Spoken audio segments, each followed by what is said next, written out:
Newspapers in Russia continue to write extensively about the country's economic problems. A headline in today's Moskovsky Komsomolets: cucumbers for the price of avocados. In January, the price of cucumbers shot up by 42.85%, tomatoes by 20.72%. The Russian government paper Rossiyskaya Gazeta reports that, according to official statistics, in the period from the start of 2026 to the 2nd of February, consumer prices rose 2.11%, one of the highest figures in recent years.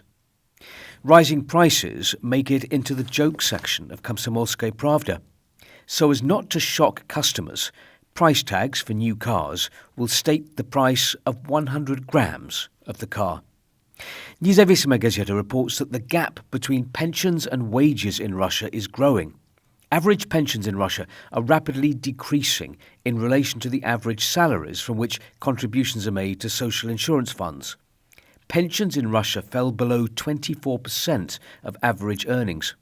What's more, according to the Federal Statistics Service, in 9 months in 2025, total losses of Russian companies increased by 25% and reached 6.52 trillion rubles.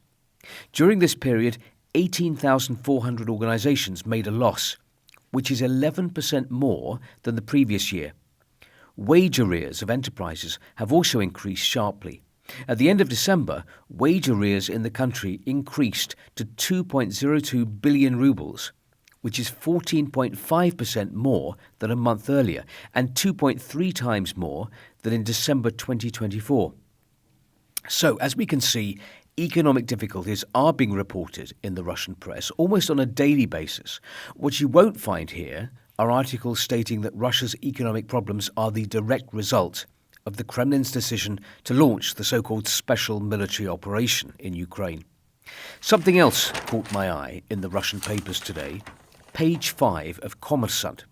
So here we have an article about the situation in the Russian city of Belgorod, where, due to rocket attacks by the Ukrainian armed forces, in Belgorod, tens of thousands of people were left without heating. In some areas, there were power and gas outages.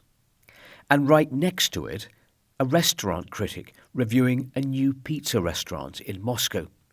What struck me about this was the stark contrast between normality, normal life, and war.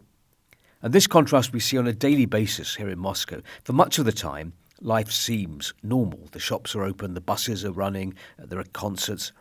Then suddenly you'll catch sight of the posters calling for army volunteers, or you'll see faces of Russian soldiers who fought in Ukraine on billboards, reminders of Russia's war on Ukraine.